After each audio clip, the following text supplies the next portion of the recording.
Good morning, and welcome to Connections Radio Show, where we talk about ideas that matter. I'm Lori Fitz, your host, and the goal of Connections is to explore a wide range of topics that challenge us to see ourselves, our community, and the world around us in ways that get us thinking, get us imagining, get us reflecting, and get us connected. Back on March 30th, we did a radio show about Marjorie Prime. It's a play at the Park Square Theater.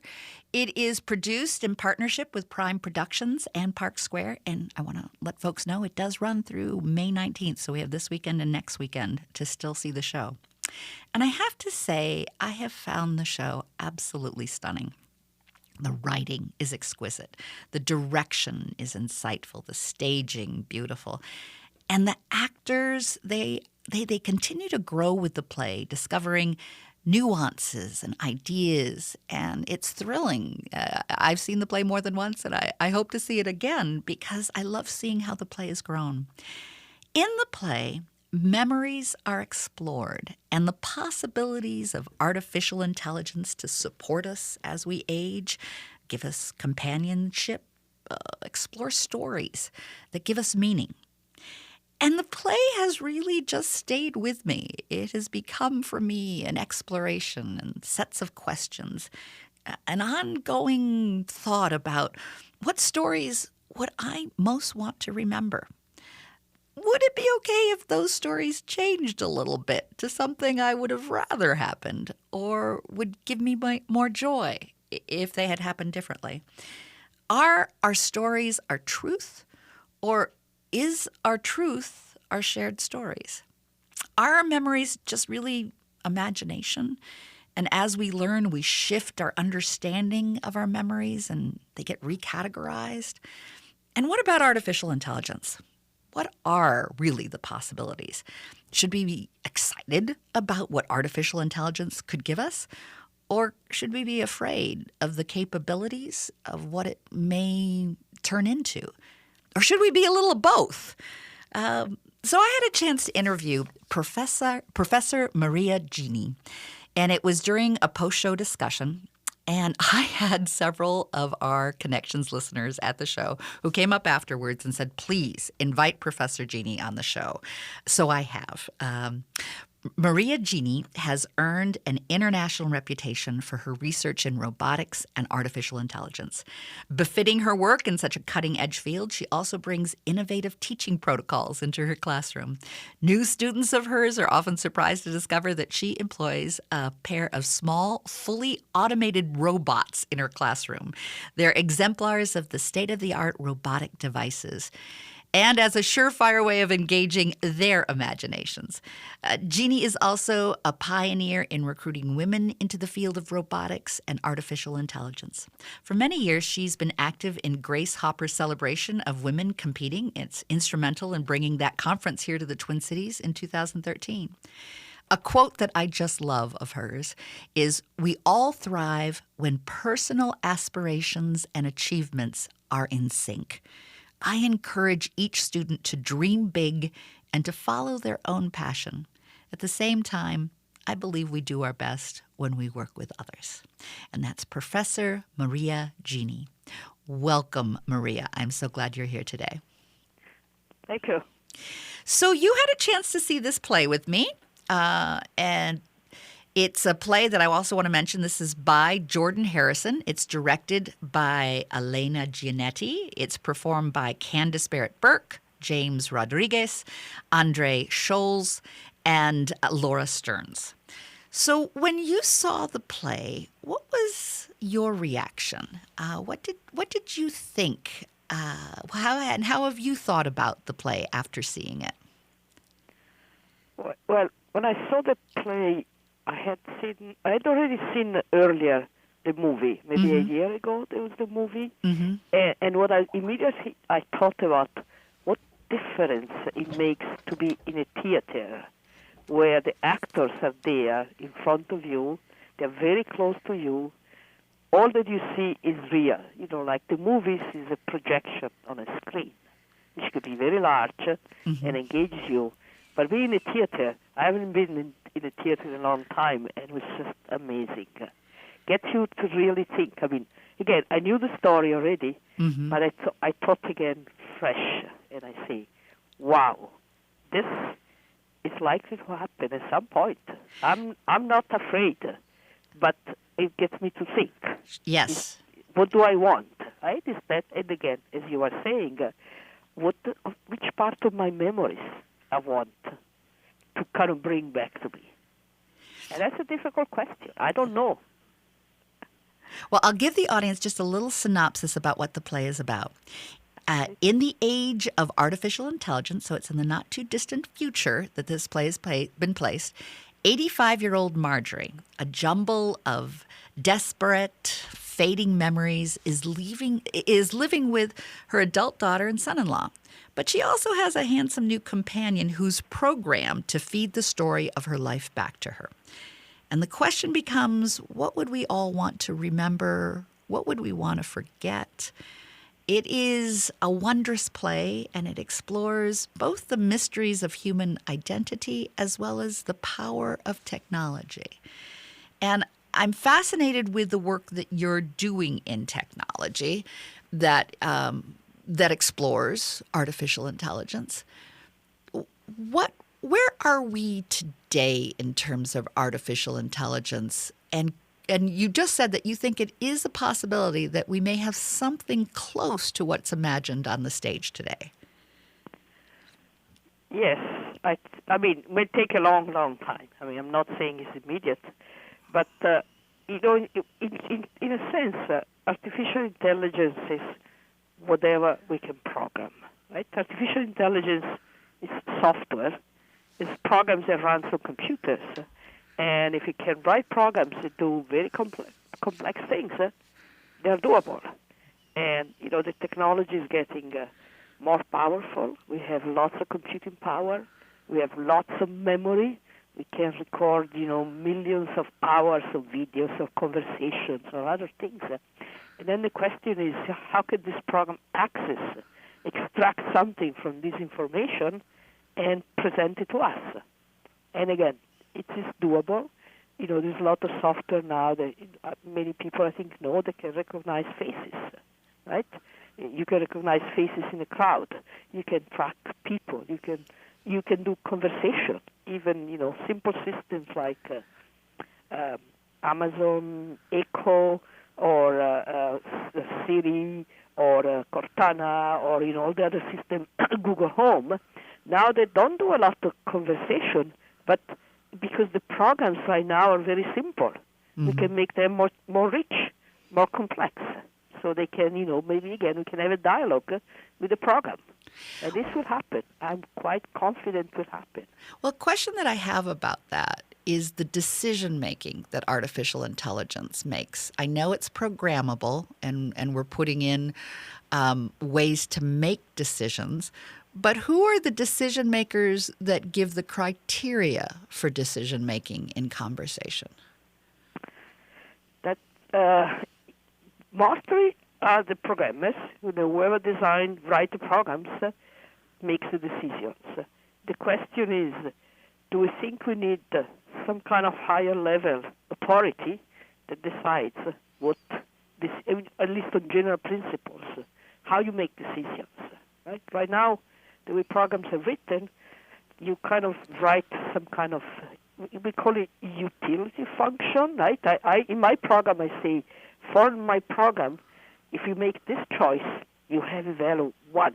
If you make this choice, the value is 5. If you make this choice, the value is 23rd. And this is computed, mathematically. Yes.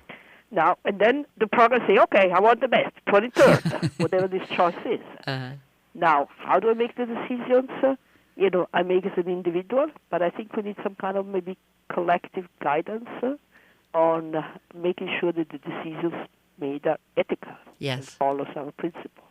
Because I understand it's based on probability, but then I wrestle with, are decisions more than probability? They're also based on beliefs. So how do the beliefs get integrated and what are our shared beliefs that we want to agree upon as the basis of those decisions. Because in the play, there's great conversation that goes on with the artificial intelligence. It looks like it's starting to make decisions. It looks like it's learning as it, shares the stories.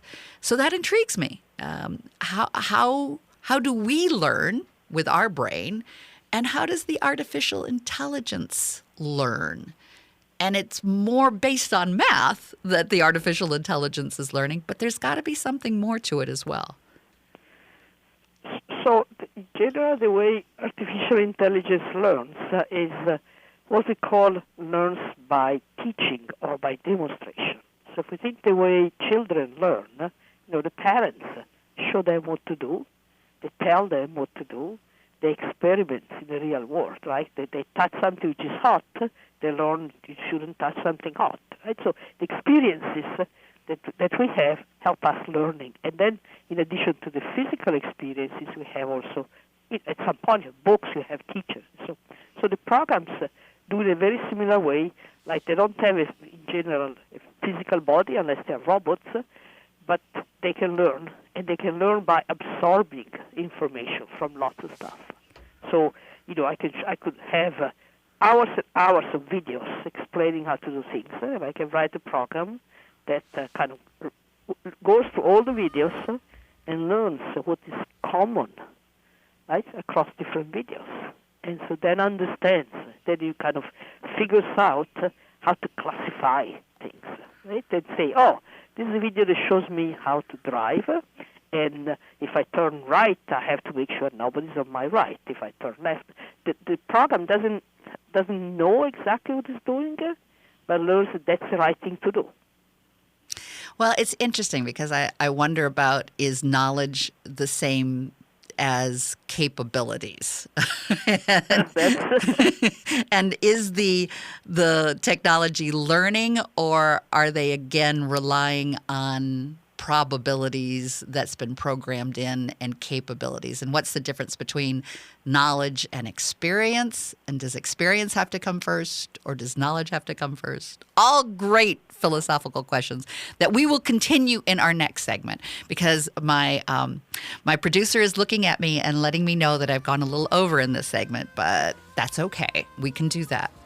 As long as I make it up in the next segment. So, Maria, thank you for this first segment. We're going to come back and talk more about artificial intelligence and perhaps some of the fears that people have, and why it makes us scared and why it makes us excited. So stay tuned and join the conversation if you like. I'll give you the phone number, 952-946-6205, and you can join us in the next segment. Thanks so much. I'm Peter Ratcliffe from the Eastside Freedom Library, and I'd like to tell you about an historic place on Payne Avenue. Brunson's Pub is a place where history and passion are a part of every detail, starting with the menu. The Payne Phelan neighborhood arose from Dakota people who lived here for hundreds of years, and pioneering immigrant communities, Irish, Swedes, German, and Italians, who made the East Side their home. More recently, waves of new residents from Asia, Latin America, and Africa continue the rich immigrant history and are revitalizing the community's cultural life and economy. Come experience Brunson's Pub at 956 Payne Avenue and grab a discounted gift card when you mention that you're an AM 950 listener or a supporter of the Eastside Freedom Library. Be sure to check out brunsonspub.com. I'm Connie Bjork, co-host of Awakened Living Infusion radio show. Join Michelle Kitzmiller and I as we focus on all aspects of health, wellness, spirituality, and growth from a mind, body, spirit, emotion perspective. Join us next week as we explore limitedness versus limitlessness. How might your life change if you let yourself explore being more limitless? Join us for the Awakened Living Infusion radio show, Saturdays at 10 a.m. Let us share with you ways to infuse vitality into life. Tom Hartman here, telling you that solar energy isn't just for environmentalists. Switching to all-energy solar is actually perfect for reducing your carbon footprint while also saving money on your monthly electric bill. The fact that solar panels cause no earth-harming emissions while it's producing energy is a bonus. Who in the world could object to that? But they can also help you save money month after month for decades. And they do it with a clean footprint. So go green and start saving money today by visiting allenergysolar.com. Mother's Day in the Twin Cities means the Mother's Day Buffet at the Park Tavern. On May 12th, treat Mom to herb-crusted beef, broiled cod, honey-glazed ham, eggs Benedict, breakfast and lunch sides, salads, and desserts. Mom even gets a free mimosa and a carnation. Seatings are from 10 a.m. till 3 p.m. $21.95 for adults. Seniors are $14.95. Kids are $10.95. 5 and under are free. And don't forget the hour of free bowling with every reservation. On Louisiana Avenue, north of Highway 7 in St. Louis Park, enjoy Mother's Day, Sunday the 12th, with the Park Tavern. Connections Radio Show is all about tapping into our hardwired hunger to connect. We examine meaningful connections to ourselves, our community, and the world around us. By opening the door to innovative insights by a wide variety of interesting guests, we'll make the connections to something bigger than ourselves. Join me, Lori Fitz, your host of Connections Radio Show, and together we'll make the connections. Saturday mornings at 9 a.m. on AM 950, the progressive voice of Minnesota.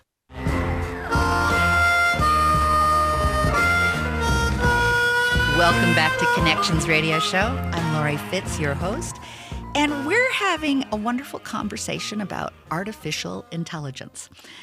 It's based on a play that Professor Maria Gini and I went to, and we hosted a conversation. Park Square has Prime Productions as a theater in residence, which means they're doing a co-production of Marjorie Prime. The play runs through May 19th. It is written by Jordan Harrison. Excellent direction by Elena Giannetti, Candace Barrett-Burke, James Rodriguez, Andre Scholes, Laura Stearns, stellar performances that keep evolving with nuance and richness, and I highly recommend it. It's, as I said, it's going through March 19th, and it's a play we're seeing. It's a play we're thinking about. In the age of artificial intelligence, we have Marjorie, who is 85 years old, who's got fading memories, but she's got this handsome companion. He is a hologram and has artificial intelligence. He's programmed to feed the story of her life back to her. And it raises questions for folks who watch about, well, what is the capacity of artificial intelligence? Who would I want to bring back? And am I a little afraid of this, or am I excited about it? When we hosted our conversation, I asked who would like to have an artificial intelligence companion. And about half the audience raised their hands. And I said, well, who's afraid of it? And the other half of the audience raised their hand. It brings up mixed feelings when I've thought about it. I thought I'd like to bring my grandfather back to help, because he was a great storyteller. He was Scotch-Irish and loved to play games. And I think I would love to have him come back at the age that I am in my 80s, should I have the privilege to have someone, a hologram to be companion with. But who would you want to tell stories with? Who would you want to imagine? Who would you want to have as a companion that could keep your ideas alive? And we have today Professor Maria Gini, who joined me in that conversation. And she is with the University of Minnesota. She's an excellent professor who teaches physics. And I love physicists. My father also taught at the University of Minnesota many years ago in the physics. So it is a great pleasure, a great joy to have you with us, Maria. So thank you. Yeah, thank you. So, Maria, there's some people that are afraid. I've got an article here about Elon Musk. He gave a warning. Artificial intelligence could be an immortal dictator. And he is absolutely terrified of what artificial intelligence could take over the world, and we would have to report up to this dictator of technology.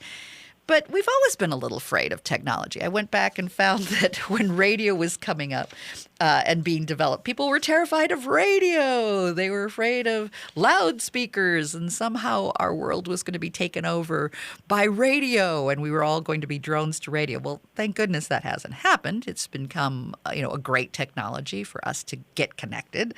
But why might people be afraid of artificial intelligence?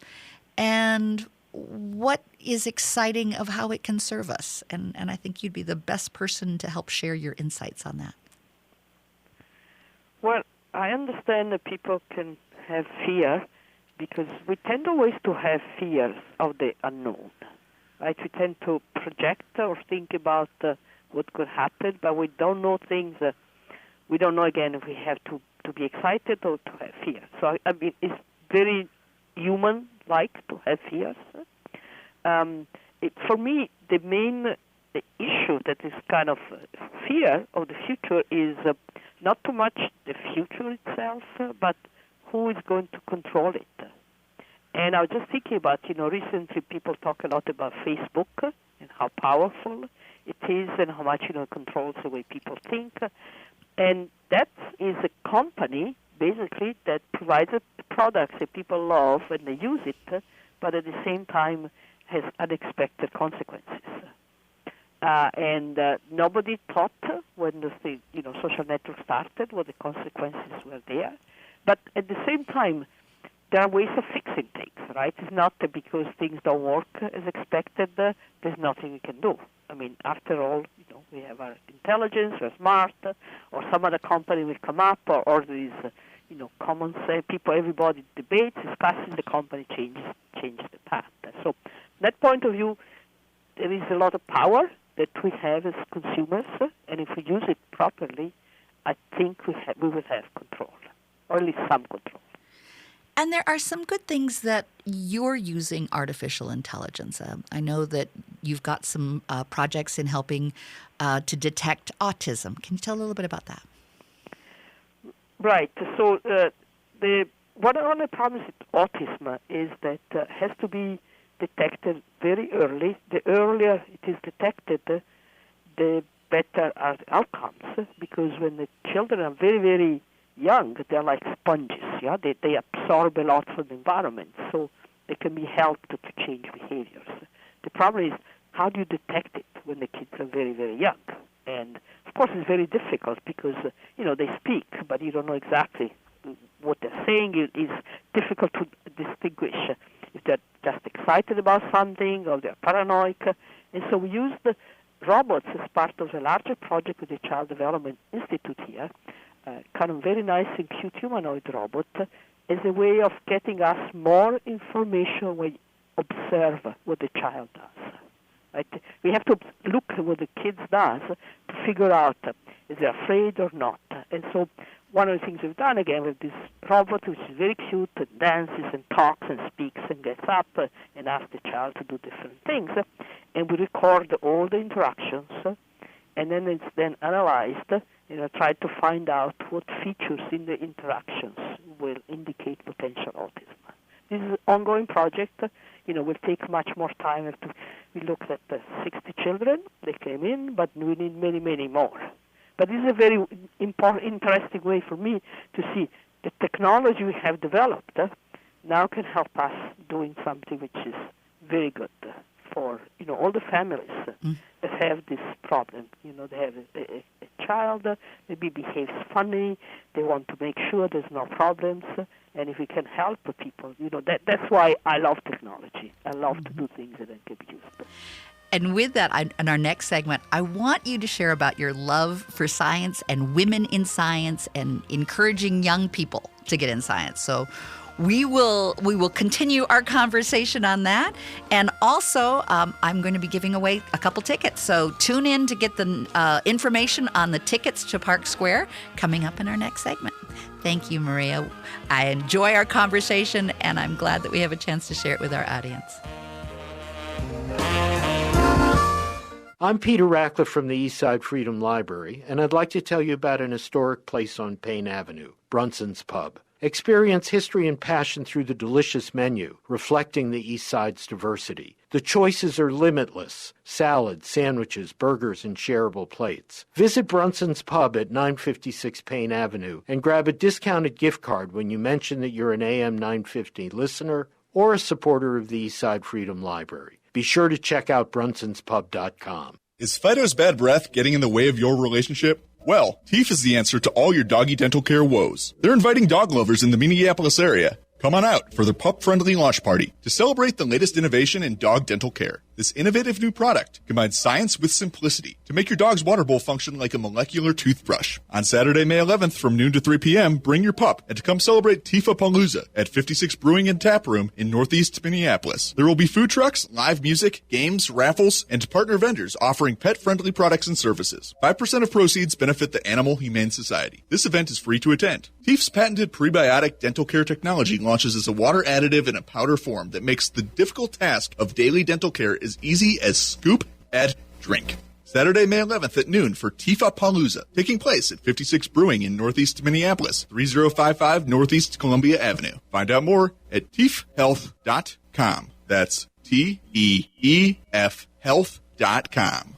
This is Chad, owner of AM 950, here to tell you about Snap Construction. They're experts in roofing, siding, window, and insurance restoration. They have energy-efficient products available for both residential and commercial properties. This spring, when we needed a company to take a look at a problem with our roof, I called the company I knew I could trust, Snap Construction. I've known Ryan, the owner at Snap Construction, for years, so I knew I could trust him. Don't just take my word for it. Check out their reviews online. They are arguably the most well-reviewed exterior contractor online in the metro area. Over the years, Ryan has always said the same thing to me about his work. If we build it, shouldn't we be held accountable for the work indefinitely? He backed that statement up years ago when Snap Construction was a pioneer in offering a lifetime craftsmanship guarantee on all their work.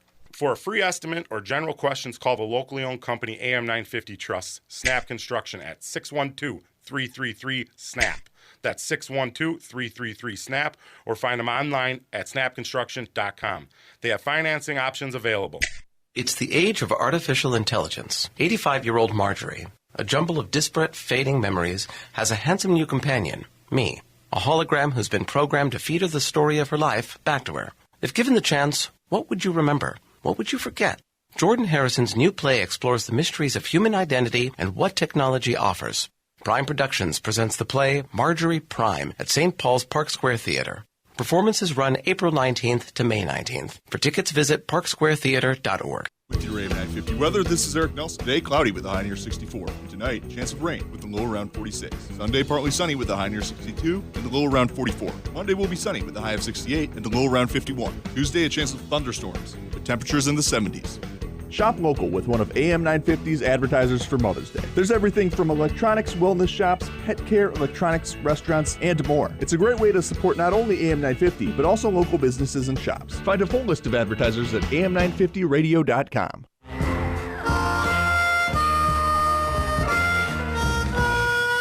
Welcome back to Connections Radio Show. I'm Laurie Fitz, your host. And today we're talking about artificial intelligence. And we're celebrating the Park Square Prime Productions co-production of Marjorie Prime. It's what brought Professor Maria Gini and I together. We hosted a talkback, and we had so much more to talk about that I encouraged her to be on my show with the encouragement of many connections and AM 950 listeners to bring our friend Maria back to the show to talk more about artificial intelligence. But I do want to make sure that folks know that they should go see this show. It's amazing. Marjorie Prime is running through May 19th, so it's this weekend and next weekend. It's directed by Elena Giannetti. Excellent direction. Beautiful portrayals from Candice Barrett-Burke, James Rodriguez, Andre Scholes, and Laura Stearns. It is a gem. It is a diamond with many facets, and one worth seeing and one worth thinking about after seeing and talking about. Before I get back to our conversation, I want to let folks know that there are tickets that I am giving away today for the next production at Park Square. The play is called Heaven, and it's tickets for performance on June 14th at 7:30 p.m. And I just need you to give us a call at 952 946-6205.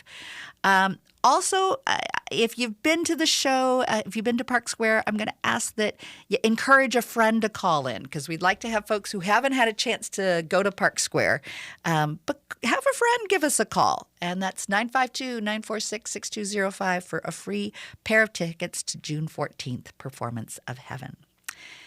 Maria, thank you for all of your insights that you have been sharing with us. And one of the things that I also wanted you to share with is about how you have a mission to support women, which is really in line with Prime Productions. Their mission is to celebrate women. And what they do is they produce full-stage productions that encompass that mission and value to promote women and diversity and imaginative casting. You do the same thing in science. You want more women to get involved. What have you been doing to encourage women to consider science as a career? Well, I'm especially interested in having women considering computer science as a career. Of course, there's need in all kinds of sciences and engineering, but I know computer science, and I try to convince people that that's a field they should get in. I think one of the main reasons why a lot of women don't choose computer science when they go to college is because they think they don't know enough, and often their friends, boys in school, talk about computers, know how to disassemble, open them up to things, and they fear that they're not prepared. But there's also something a little deeper than that, and often they see computers as not very interesting. Women typically tend to like to do things that are good for others, help others, and so they don't find very exciting to say, oh, my program is a little bit faster than yours, because, those things that are that they see as part of the field, but less competitive, perhaps more collaborative and giving is our nature. Exactly. Yes. And that is a big part. The other things, often there is this perception, and there's some reality that some of the computer scientists are a bit weird. The human level, right? Called the geeks. Yes, well, right? I think both scientists and artists, we celebrate being weird. It's sort of a badge of honor in our weirdness. But yes, right. But sometimes again they feel that the jobs require that like again. They see some people are to be weird, and they sit in front of the computers all day. They don't talk with people. They just work on a computer. And women tend to like to talk and tend to like, again, human interactions. So they think all the computer science jobs are you sit in your cubicle all day. Some are like that, but there are many other jobs. So what I think they're doing is do a kind of summer called a computing academy, and we bring in girls from high school or from middle school, and just show what is programming, how you learn how to program, but also how to do interesting things. We get them to talk with people that do graphics, you do visualization, you do virtual reality, you can help in the medical field, just to show the richness of things that you can do. And the career opportunities that are beyond sitting in a cubicle and doing programming that may or may not have impact. Because I think also women like to have meaning and impact. What does this mean? How is this making a contribution? How is it making something better? And if you can provide new ways of looking how our technology supports that, I think that could be very engaging. Yes, and having the ability to program computers, to understand how to use them, really program and do new things, is very powerful. I mean, most people don't think about it.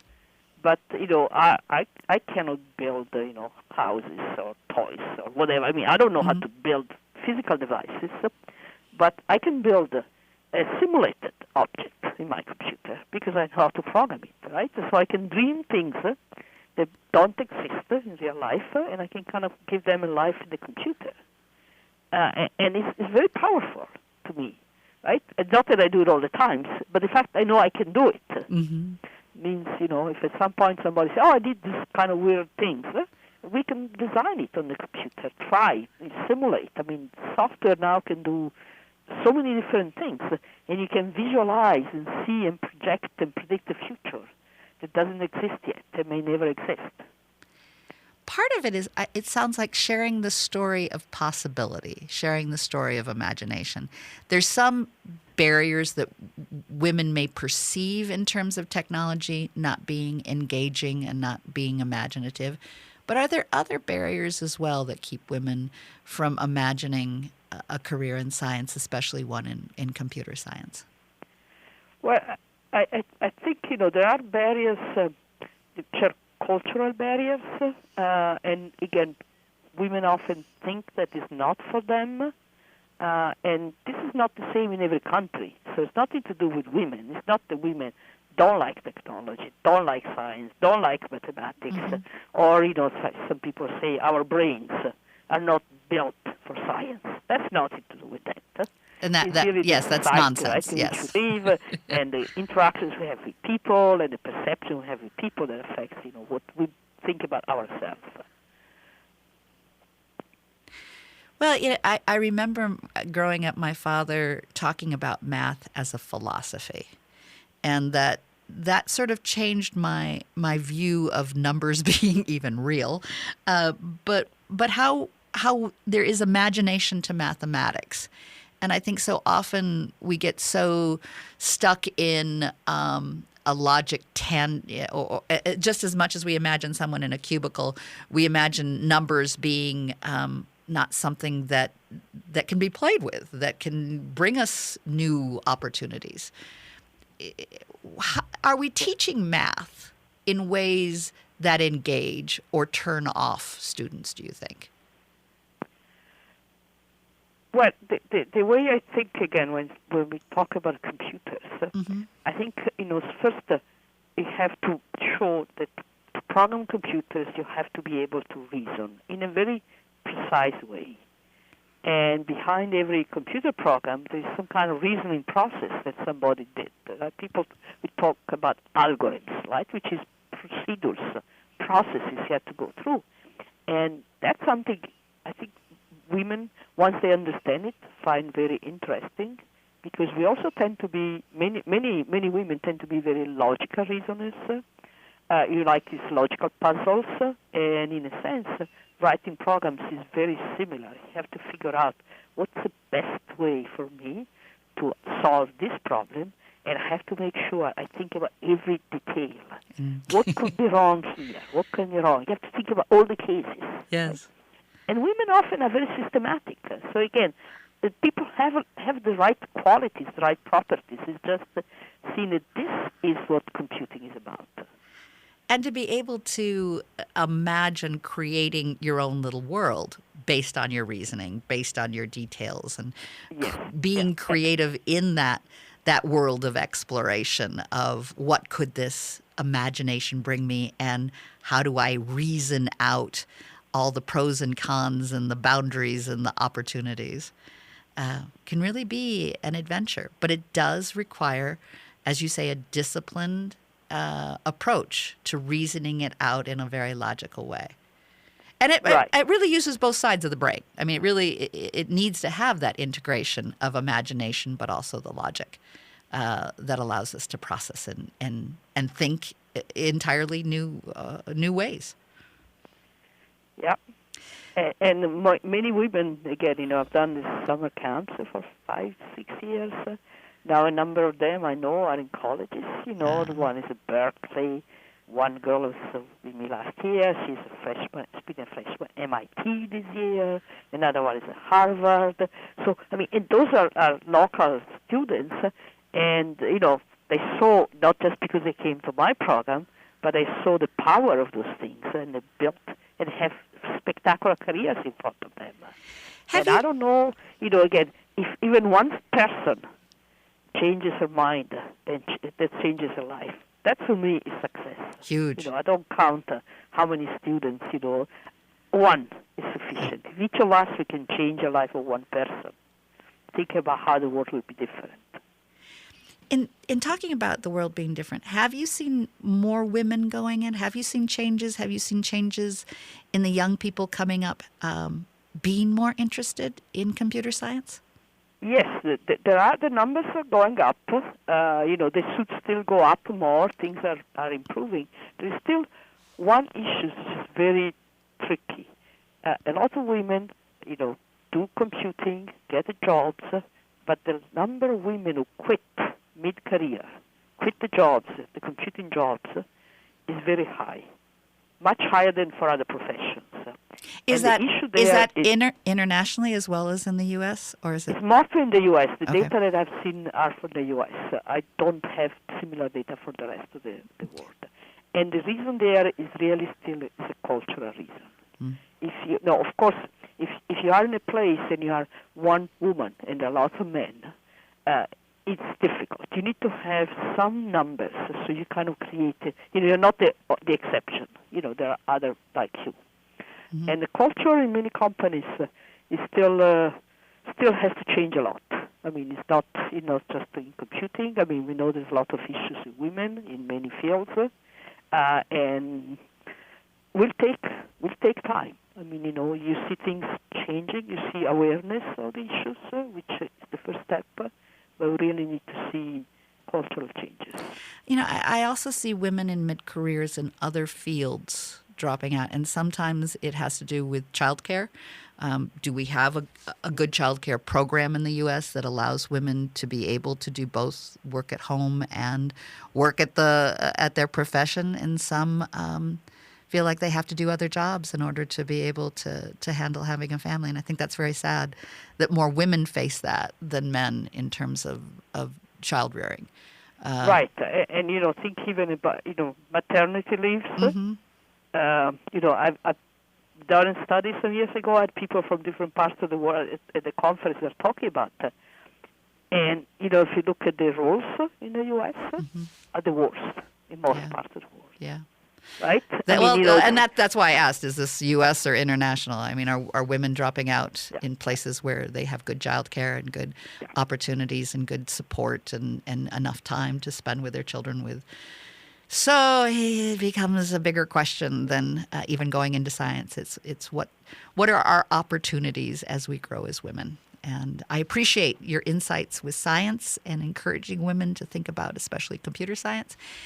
But I'm running over again. So I need to go to our commercial break, and then we'll be right back to talk a little bit about thinking about economies and artificial intelligence, some of the work that you've done in that area too. So I look forward to that. Thank you so much for listening in. There are a few commercials here, and then stay tuned for our last segment with Professor Maria Gini from the University of Minnesota. Thanks so much. It's the age of artificial intelligence. 85-year-old Marjorie, a jumble of disparate, fading memories, has a handsome new companion, me, a hologram who's been programmed to feed her the story of her life back to her. If given the chance, what would you remember? What would you forget? Jordan Harrison's new play explores the mysteries of human identity and what technology offers.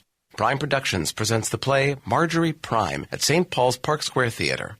Performances run April 19th to May 19th. For tickets, visit parksquaretheater.org. Hi, this is Ken Hagelund, host of Living Healthy and Aging Well, inviting you to listen to our new show airing on Saturdays from noon to 1, where we talk about your health and your life and provide insights to living and aging well. Each week, we provide answers to important questions regarding health care, elder care, end-of-life care, and caregiver support to help you and your loved ones plan for the future and enjoy your highest quality of life today. Please join us every Saturday from noon to 1 for Living Healthy and Aging Well. Looking to experience the Northwoods and Boundary Waters? Big Bear Lodge is the perfect choice. May and June are a perfect time to spot some moose as well as have great fishing. Mention AM 950 during May and you'll receive 10% off when you book the Dakota Cabin. A cozy cabin perfect for couples or a single person looking to unplug and unwind. Find out more about this great getaway and see their authentic modern woodsy cabins at BigBearLodgeMN.com. That's BigBearLodgeMN.com.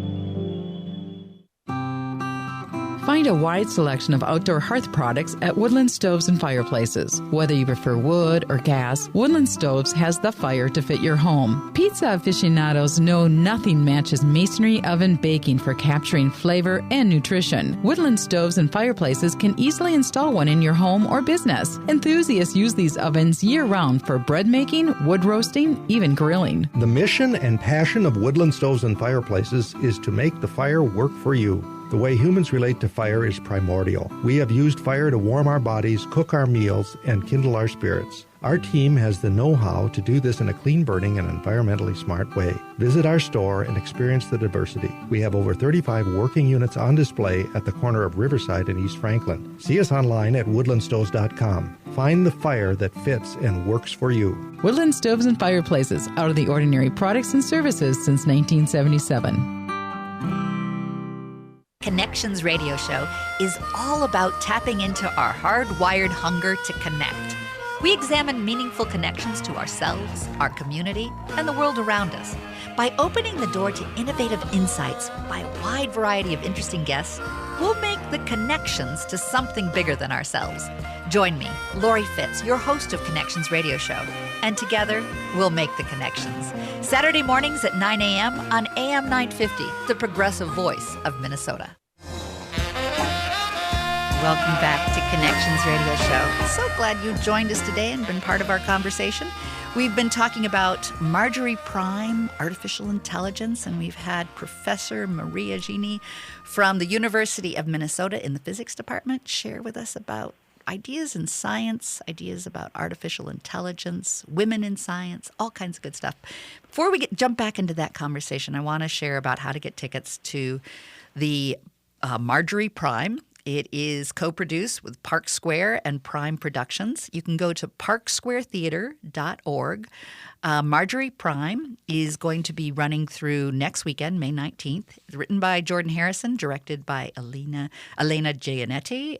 Wonderful actors that are in the show. You'll just adore them.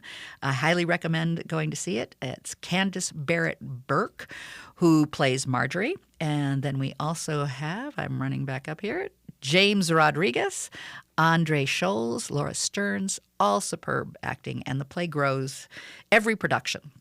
And so if you've seen it, go back and see it again. If you haven't seen it, please go see it. Also, if you're interested in learning more about Prime Productions, they have brought us this show through the Park Square. Fascinating group that's looking at women in their prime, and you can learn more about them by going to primeprods.org. Also, if you want to learn more about Connections Radio Show, you can check out connectionsradiomn.com, learn about our shows. Next week, we're also going to be talking about Park Square. Lots of cool things going on there. We're going to have a preview of the upcoming season. We'll also be talking about Heaven, their next play, and several other good, juicy things that I want you to stay tuned for next week as well. In our last segment here, Marjorie Prime, for those who've just joined us, is a play about an aging woman who has a companion who has artificial intelligence. It's a hologram. And it's a very handsome man that allows her to share her stories. And the questions that come out of this of who would we want if we had an artificial intelligence, what kind of conversations, what sort of stories, all of that good stuff. We've been exploring through the lens of our professor of physics, Dr. Maria Gini, who is in here for our last segment as well. Welcome, Professor. Thank you for joining us today and sharing your insights. Maria, I have a question for you about the economies. I think people are a little nervous about economics. Things that you mentioned, Facebook in the last segment. There are others that have real concerns. There was one news story this week about even suggesting that we should break up the Facebook. It's gotten too big, too powerful, and not enough things were thought through. There's others that are worrying about economies in the future. What are your thoughts about artificial intelligence and economics? Well, I think there's no question that we develop systems that are more powerful, more capable of doing things. Jobs will get lost. And if you think about all the development of the technologies, a lot of jobs disappeared. what has happened so far is this job disappears, new jobs come up, right? So in fact, the economy has been growing because people are free from doing some kind of jobs, and now they can do other things. The long-term future, which I think could happen, is there will be no jobs at all because computers and robots will do everything. If I have a factory that can produce cars or whatever, and that doesn't need any humans, they're all the robots doing things. What will a human do? Again, if there's no more jobs. And that, I think, is kind of a bit scary, but I know that people in economics have been looking at the different ideas. And one of the ideas is somehow they will have to extract money from those factories that run in a fully automated way.